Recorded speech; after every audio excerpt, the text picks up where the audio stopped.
सर हाँ आप तो अकेले पूरा डॉक्टर सबका गाड़ फर ले हैं। मरीज के लाइन लगा रहता। अरे लगेगा। अच्छा सर एक बात बताइए, हाँ जवन दवा सुई हम लोग करते हैं मरीज का, हाँ वही दवा डॉक्टर सब भी करता है। हाँ करता है। तो हम ही लोग से ठीक काहे होता है? भरोसा, भरोसा का नाम सुना है? जी सारा मरीज के हमरा पे भरोसा है। अगर कोनो मरीज को बवासीर भी हो जाएगा ना, हम बोलेंगे कि एक बार हमसे गान लिवा लो, बवासीर ठीक हो जाएगा, तो हमसे वो रोज गान मनवाएगा। तो सर इससे तो उसका और जोर कर देगा। यही बात तुम ना समझता है, वो नहीं समझता है, उसको हम पे भरोसा है यार। यार नंबर तो ये भरोसा। अरे सर हाँ बोला ना। धमिनिया जो नहीं अपना नॉर हम माल हो गई है। वो मार मारेगा वहाँ तो मुँह फाड़ दम साले के बारे में गलत सोच था। कहाँ सर? तू जानता है साले उसके पीछे हम कितना रुपए खर्चा किए हैं? 2 साल से उस पर हमारा निगाह है। तो सर आपका शादीशुदा है? तो शादीशुदा था क्या हो गया? मेरे से थोड़ी बतियाते हैं, बतियाते तो 2-4 को लेकर नहीं होता हमारा। तो सर हो सकता है आपके अंदर मर्दाना ताकत का कमी हो, आप नपुंसक लिंग हो। सुनो ना बहान चुदा हूँ, सेटर बन के वो गान मराई मारेंगे कि बाप बाप चिल्लाएगा साल। सर सर सर सर चलिए, गुस्सा हो गए क्या? गुस्सा नहीं होंगे साला। हमको तुम कैसे नपुंसक बोल दिया रे साला? कैसे बोल दिया? सर गलती हो गया, रास्ता पे मारिएगा। चुप माधर चोद, तो गलत साला। साला हम तुमको 3 टाइम गान मारेंगे तो ये मन नहीं भरेगा। सर हो गया। चुप हो। प्रणाम डॉक्टर साहब। प्रणाम प्रणाम। बात करता है, चलो।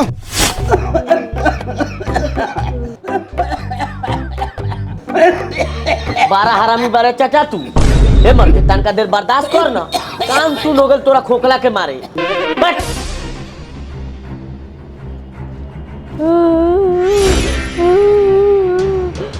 अरे काहे लड़का रोए लागल? ये डॉक्टर आए इस सरवा सुई देखते डराला, वही से रोता। अरे बउआ चुप हो जा, सुई दे हम तबे तो बुखार उतरी। चुप रे सरवा। तोहरा का दिक्कत बा? माई जो सुबेरे पहर लेटिंग करत रही बारा पड़ाता। रात को क्या खाते हो? खाली मीठा मरचा का चटनी, खाली मीठा मरचा का चटनी। खाली मीठा मरचा की चटनी? एक काम करो, तहरा के 10 दिन के दवाई देता नहीं, और 10 दिन तक तू बाथरूम ना जाइए। ठीक बा, एकरी बहिन करा के 10 दिन हम पाइप जामे रही। एगो बात बोली मैडम, रुगो काहेला दवाई बेचिले? तोहरा तो हीरोइन रहे के चाहिए। अच्छा चला हमरा ऊपर एगो गाना सुनाबो। सेवनीहन गलिया बा, पिंक ओठल लिया बा, मारता जान तोहर कान में के बलिया बा। बाटे चढ़ल जे। अरे मरीज डॉक्टर लगे आके रोवे ला, ऐसा गाना गावता। बनाई कहानी कौना खुशी में गाना गावता रे सरवा? मैडम में तो कॉली ना गाना सुनावेला। अति होता, मरीज के दवा सुई करे के चाहिए तो गाना सुनता रू। हाँ मन कैलक है सुने के। अरे मन तो बहुत कुछ करत होई, तो हमरा के कहा हम पूरा कराओ, अब मरीज के कहबू तो इज्जत हमारो खराब होई पगली। सर काहेला धमिनिया के डांटा तनी, एकर इलाज हमरा बहुत पसंद पड़ेला। इतना बढ़िया तो मरीज के हंसा खेला के इलाज करता। सर हम गाठ दी नहीं सर। तोरा बारू खा के लूड़ रे बहन चोद बात कंपाउंडर। तो बीच में क्या बोल रहे सरवा? धमिनिया के तारीफ हम ये कर सकता नहीं। धमिनिया तो हर भाभी लागी, भौजाई। भौजाई यानी माँ समान। कथी लगी? सामान। रामू से देखा रहा हाँ सतारू मने हम भाभी माँ को नहीं तो समझ में ना लगूगा, समान समझ में आ गया जी। तो साला क्लिनिक पर से लिख हाय सुए के कर। हाइये लेकवा की सुइया देवेला दवाई भरले रहनिया, लेते नहीं खे, खाली रोवता। अरे बाप रे बाप। आधर चौदह हूँ कुत्ता के बच्चा लेकिन दिन भर घामे घामे बवाई में मजा आवेला, और सुए लेके समय बाप रे बाप।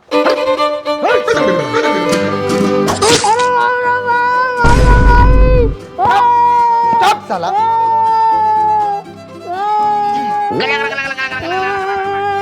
चुप चुप सिधाओ साला ठीक हो जाए। चुप तोरा का दिक्कत बरे सरवा चुहार? ना ना हमरा कुछ नहीं के बेल, तनी हगे में दिक्कत होत लख, आज से हम हगले बंद कर देबो तनी। अरे सरवा हमरा क्लिनिक पे आला के बाद बिना इलाज के कहां जाए दिले केहू सार के, चाहे वो सरवा मरो चाहे जीव। चल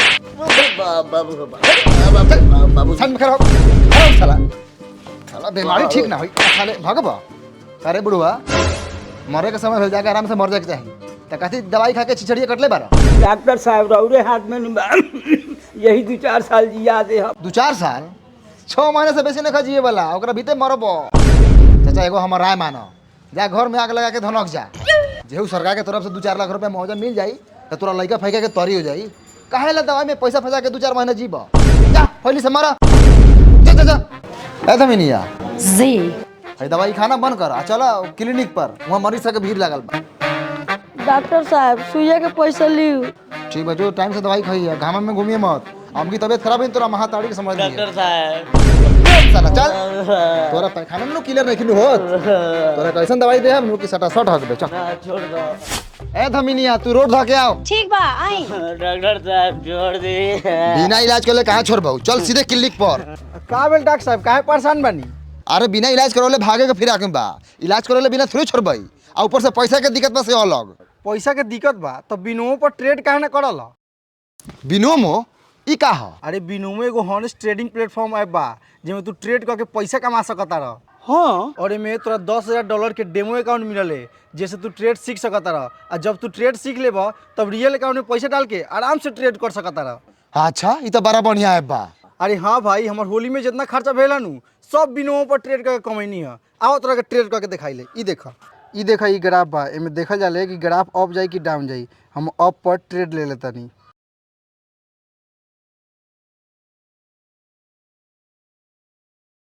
ई देखो हमर हो गेल प्रॉफिट। अब हम एगो और ट्रेड लेम। ई देखो अप पर ट्रेड लगा देनी। अब हम कुछ देर वेट करम। देखो हम दोबारा जीत गेनी। रे ई तो चमत्कारी ऐप बा। अरे हाँ, ये बहुत ट्रस्टेड ऐप बा। एकर पब्लिक रिव्यू बहुत बढ़िया बा। अच्छा और सबसे अच्छा बात तो ई बा कि एमे सिग्नल के ऑप्शन बा। ई देखो हम सिग्नल पर क्लिक करम, ई बताई कि ग्राफ अप जाए कि डाउन। हम सिग्नल के यूज कर लेम। अच्छा ये बतावा हम एक डाउनलोड कहाँ से करम? डिस्क्रिप्शन में एकर लिंक बा, जा डाउनलोड करो और ट्रेड करो। अच्छा ठीक बा, एक अभी डाउनलोड करके ट्रेड करता नहीं। डॉक्टर में कुछ ए बा नहीं। डॉक्टर साहब चले ना, लेट होता। आगे नहीं। डॉक्टर साहब छोड़ दिया अब। रउआ ना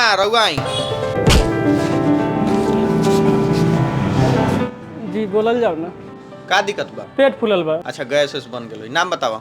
हमर ना, हम पतोहिया के पेट फूलल बा। जाके बैठ, बता के बैठ। नाम बताई। फूलमती देवी। पेट फूलल बा? हाँ। कैसे? ससुर से। ससुर से? अच्छा जाई बैठी, डॉक्टर साहब आई अंदर अगर पेट पचकई है। तोहर नाम कथी बारे? बोकू चंद। बोकू चंद? माता चोदी सब नाम बा। बोकू चंद, जुजुआलंड। सर मरीज बड़ा कम बा। ये सब सारा सा मोतिहारी में चल जाता, बड़का डॉक्टर लगे। तर वो छोट बानी। तोहर बाप न बन। चल खुश रहो। ए मरीज के अंदर भेज फटाफट। प्रणाम सर। बैठ। मोहित जी सर। दारू पिया कि नहीं? सर पूरा चौकस पिए हैं सर, एगो अकेले हाफ मार दिए हैं। एकदम अच्छा किया। वो काम करो, जी सर। इसको ले जाओ ऑपरेशन थिएटर में। जी सर। अगर पिछवाड़ा में स्टील का पाइप डाल देना, फिर निकाल देना। जी सर। इसका बोमा जाम हो गया, ले जाओ। ओके सर। हाय तुमको हागना है कि नहीं? चुप चुप चुप। हाय मरीज के नाम से कॉपी के पाना भरल कि ना? पहले वाला मजा नहीं खे। मजा नहीं न? साला लोगों से बहुत तेज में हो गल बा। फ्रूट खाता, जूस पियाता, ठंडा के दिन ठीक रहेला। लोग बीमार पे बीमार पड़ेला तो खूब मरीज आवेला ना। एगो काम कर, हम जो दवाई लिखम नु वो दवाई के तू डुप्लीकेट दी है, ठीक बा? ताकि ठीक ना हुई तो दोबारा दवाई ला आई। जी ठीक बा। मरीज भेज। आए एक बात कहीं डॉक्टर साहब? हाँ बोला। किसी एंड ना नु? अरे ना हो। वो बड़ा दोगला किस्म के डॉक्टर बानी। ए दमिनिया ए लेखा बोलबू। लोग डॉक्टर के भगवान मानेला, रउआ त शैतान बानी, ऊपर से दोगला के बच्चा, साला सुअर के औलाद। मासूम अदा अंदाज नया फूलों से हंसी ये चेहरा है। खाली ऊपर से निमन बारू, अंदर से डाइन बारू भागसाई। निकल यहाँ से। तोरा लेखन नर्स बाजार में पर्स बेचता, हम दूसरे नर्स के बुला ले। निकल रे तोरा लेखन सड़क छाप डॉक्टर हमरा आगे पीछे मंडराला। देख इधर अपन ड्रेस। हम जाता नहीं हीरोइन बने, हीरोइन, बुझले?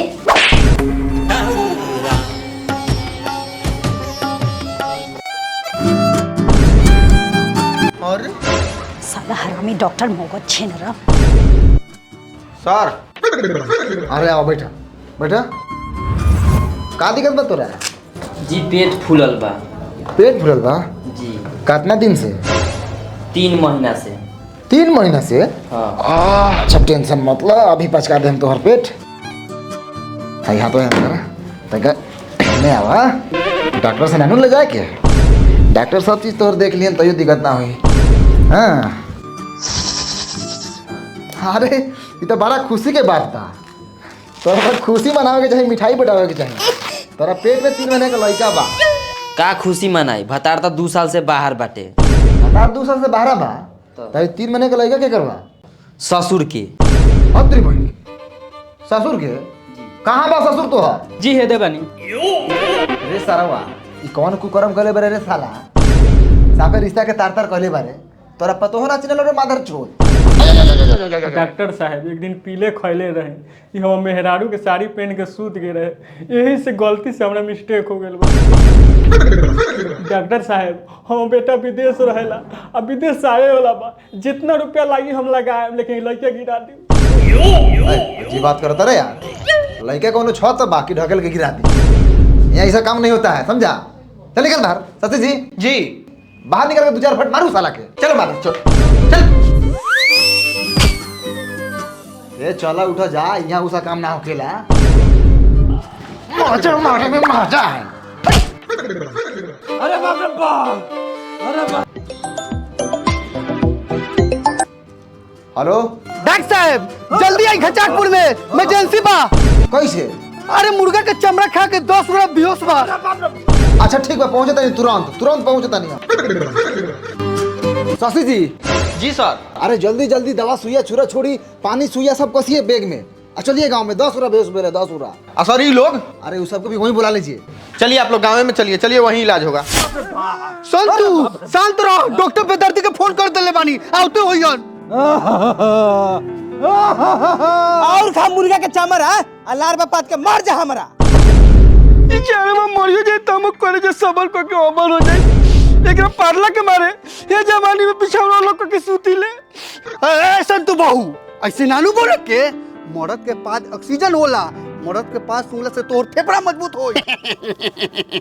आ दादा गैस बनता मार मुंह धके पादू। तोरी बहन के ये कौन पता ही पता तारे? करे शशि जी हुआ जी इस सरवा कहल 10 गोरा बेहोश बा। हमरा के कुछ मत कहूँ, मैं सब रौरे दोस्त बा। डॉक्टर साहब प्रणाम। प्रणाम। बड़ा लंबा पता ताई का भेलवा एकरा? रउए पूछी ना डॉक्टर साहब, रात भर घर में पात के घर के अन्हार कैले हवा, ओइ से बाहर लिया के सुतैले बानी। अय रात के काफी खैले रह? डॉक्टर साहब कल मुर्गा के दुकान पर गए रही मीट किने, सरवा 5 किलो चमड़ा छोड़ा के रख ले रहे। पूछनी कितना में देबा तो कहता 10 रुपया में। सस्ता बुझाल तो पूरा ले लेनी, अकेले तेल में फ्राई करके खैनी, तब से गैस बनता छूट जाता, फिर गैस बनता फिर छूट। डॉक्टर साहब भागू ना तो दिया जाए। शशि जी है धरी। अरे वो धक्का धक पानी चढ़ाई। ये तो मुंह माने ना गांठ थामे वाला बीमारी धलेल बेकरा।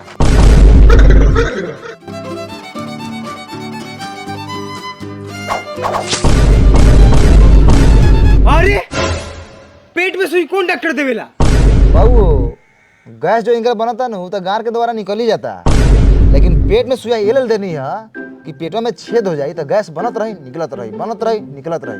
कम से कम इनकरा गार के तो राहत मिली। भौजी तो पूछा ना इनकरा से, गार छिला गलो इनकर पादत। डॉक्टर साहब कथी के सुइया देनी है रहुआ? शशि जी अरे कथी के सुई भर के रखे थे अटैचिया में? ए महाराज रउआ तो पूछबे ना कनिया मार देनी कचाक से ना। अरे प्रेगनेंसी के सुइया रख एगो महिला के देवेला रखले रहनी भर। सुन रे डॉक्टर, हम बेटवा के सार अगर हम भातरा के कोनो खातरा भेलू तो तोनी दुनु के जत्रा बना दे। भगवान गैस लिया, लेकिन दुनु के जूजी छपट के फेंक दी। ए काहे लेखा बोले तारू? हमनी का डॉक्टर बानी, जाना जुती लेबर ना। जूजी काट के फेंक देबू। अरे कुछो का सुइया हो को आखिर लागी देवे मेनू ओसे मार थोड़े जाई तो पता कर भातर रहा छिनड़ी कहीं के दूजी कटियन। डॉक्टर साहब रउआ के हमनी से भगवान मानी ले, रउआ हमनी के गरियावत तनी। अरे गरियाव थोड़े बनी खिसना मरेला। सुना कि ना कितना छियतरी बन बतिया था भोसरी। तू दवाई खो ना तो मर जो। अरे रउआ लोगन डॉक्टर के बात के काहे बुरा माना तनी? उहे डॉक्टर ज्यादा गरियावेला जे ज्यादा जानकार होखेला। आधा बीमारी तो डॉक्टर के गाड़िए सुनला से ठीक हो जाले। समझ ले रे माधर चोद। डॉक्टर साहब हमने का फिर में इलाज करती कि छोड़ के भाग नहीं है, ऐसा ब्लड प्रेशर जोर कर लेबा, ये तई निमन से बेजाय हो जाई। अरे ऐसा बात नहीं खे। अभी ये तहाँ 4-5 घंटा पानी चढ़ी तबले तोनी का दोहरी पे बैठा आओ तनी तो देखे खत्मा देम। खत्मा दे हम जी बोला था सर। शशि जी पानी उनी देखते रहिएगा। आ सुनल जाओ 12-13 के बिल बन गेल बा। आओ तनी सब देखा तनी का तने मरीज ढेर आ गेल बारन से पैसा वैसा रखले बाकी ना बहन चोद बस।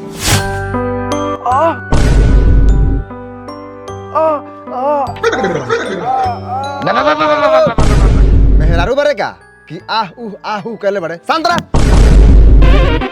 सुइया को पैसा केहू आहू करी रो डॉक्टर बन एकरा मने का किसिया जाए। अरे तू इतना खिसियात काहे बारे भेल का आऊ तोरा कब से कहत नहीं हमें बीपी हाई बा खीस का मारे 3 दिन से बाबू के अपना धोती में हगा के मारा तानी कोनो दवाई दी हमरा के एकदम ठीक होई। जाके कोनो ओझा गुनी से दिखाओ हमरा से तोरा ही माधर चोदई वाला बीमारी ना हो तो ठीक। कैसे ना ठीक होई? तू हमरा जूझ के डॉक्टर बड़ा दवाई दे सरवा। अरे माधर चोद डॉक्टर पे हाथ छबे।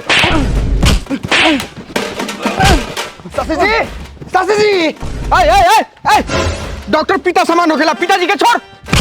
अरे नहीं के छोड़े वाला इस सारा समझल का है छुएगा तू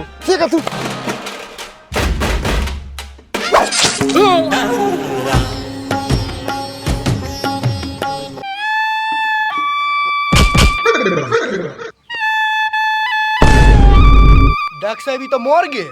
हाँ तो का हो गेल बेसी दिन जिए वाला थोड़ी रखा सब वाला खतरा रखाऊ ठीक है नहीं जहर के सुई दे के मार देनी है हटावा उठावा लाश फेंका बाकी का चोनी आता रे का भेलो तोरा।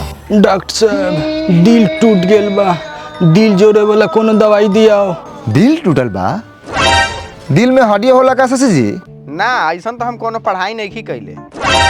गाछ पर से गिरल लगा छाती के भरे ना तो कैसे टूटल बा? प्यार कैले रही छोड़ के चल गेल तो दिल टूट गेल।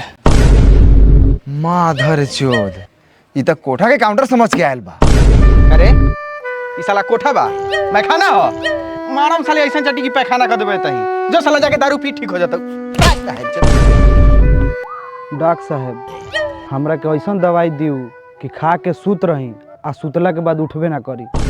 तो हगे मुंह के लेखा जेबे मर जा तो होगा मुंह तुम कहला। अरे का भेल बा काहे लेखा बोलत अरे हम डॉक्टर बनी हमके बताओ कोनो गार उर मार लेलो का कि मरेला बेचैन बारे। डॉक्टर साहब शादी के 4 साल भेल आ 4 साल में लइका लाना ना भेल घर वाला के ताना आ मेहरारू से बहाना क के भागल फिरतनी। काहे मेहरारू लगे जालस त ना होकलो कुछो ना मेहरारू के पानी पिया दिले। कैसे? रात बिरात के प्यास लगल है नु तो गिलास में लेके पिया दिले। बड़ी दोगला बा सारवाई। अरे साला तोहरा गुप्त बीमारी हो कोनो गुप्त डॉक्टर से आके मिल हम साफ सुथरा डॉक्टर बानी ऊपर जा पर इलाज करी ले। जाके मार भात खो मर्दाना ताकत आ जातो जो पैसा लियाओ काट लियाओ। अरे मैं काटे कथी बा फिर तो बीमारी होबे करता जो ना फिर इलाज करा के सदा ली है। तोरा का दिक्कत बारे? ना कुछो प्रणाम करे आ रही है देखनी है इतना भीड़ बाटे तो लाइन में लगा रही है। हाँ तो प्रणाम कर। प्रणाम डॉक्टर साहब। खुशी रहा। हाय रे वो ठलाली हाय रे कजरा। इस साला कौन मरीज रखा का जन डॉक्टर साहब जल्दी चलो बाबूजी की तबीयत खराब बा। ये कोमलता रे हम बोला तानी कहाँ लोग रे केने बारे तू का हो देखाड़ा बा फ्रेश नहीं खे हमनी लेखान चश्मा लगाऊं। ओहो अरे क्रीम व्रीम कहने लगाता है कैसे जर गया इतना? हम करिया के झोकरा ले, तोरा क्या मतलब है? आके अपना इलाज कराइए। जल्दी चले ना बाबूजी बुखार नाचा तरन। बुखारों में नाचा तरन बड़ी बेहुदा बाबा सरवत हो रहो चलो। ए कहां चलो पहले ओने 6 बोतल पानी चढ़ाओ ओकरा बाद के नहीं जाए दे हम। ए तू हमनी के गुलाम समझ ले बड़े का रे? तू अपना से पानी ना चेंज कर लेबे। अरे बाबू जहाँ जे लेखा तोरा लूट है नु लेखा पानी बदलिया छेद होई देखिए उस छेदों में घुसावत रहिया। चलो शशि जी चलो चल आराम से झूठो के 10 मिनट बैठ के घर दिखा दला अगला तो कुछ बाहर ना। निकलो निकलो डॉक्टर माना कइले बा त का लगू मत रहा सुतबा तल मुदे में पानी सेट करता हुआ। ए हो गेला कल हगवावे लेके नहीं है त का हो गलई खाली पात के उठ गेलई। अन खाते नहीं खान त हगियन कहां से? ए कहां गेलौ डॉक्टर बा बुलाओ ना पानिया बदलो आकि मर जाई पानिया पी के। ए गेलवा खूबसूरता के बाप के तबीयत खराब है ओकरे इलाज करे। हैं बहजदवा पानी चढ़ा के मुंहावे आलो का। ए भैया आज पानिया निकालो आ चल खूबसूरता के घरे मुंह बहजदव के मुंह में लार धस पानी चल।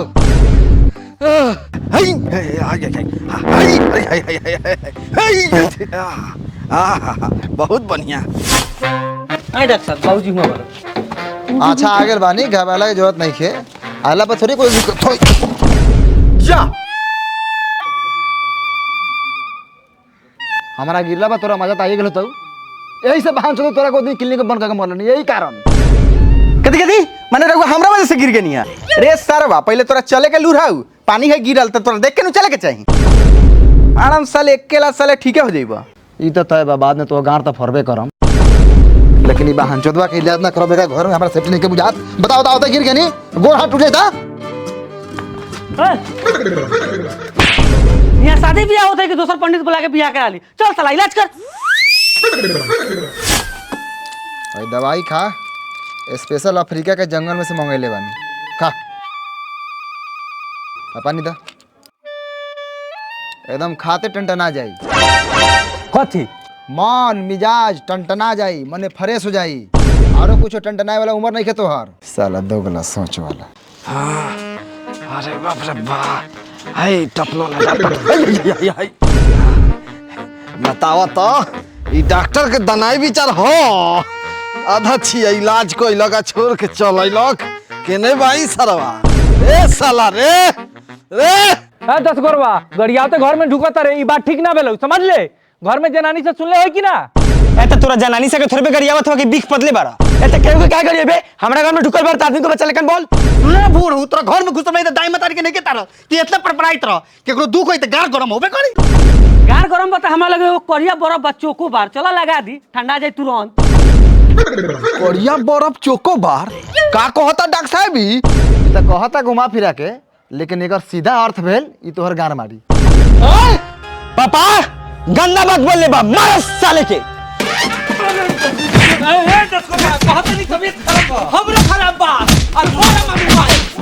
शशि जी जी सिरिंज में दवाई तो भरा गेल बा का करू सुइया के कोनो चूतर देख के मार दू।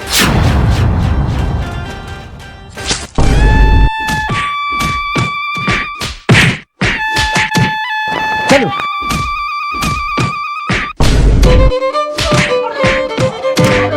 बतावा सारा सब बीमार बा तो यो लड़ता शशि जी चला दवा सुइया सारा टंच रखो अपने फार फुर के आई सब अइबे करी सो देखत ना जगह में से 5 गोरा कम से कम सीरियस होई।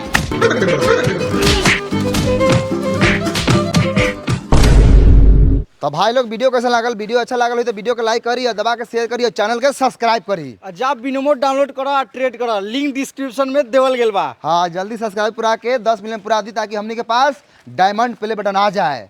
तो रउआ लोगन तरीका करी वेट आ रहल बा बन बाटी।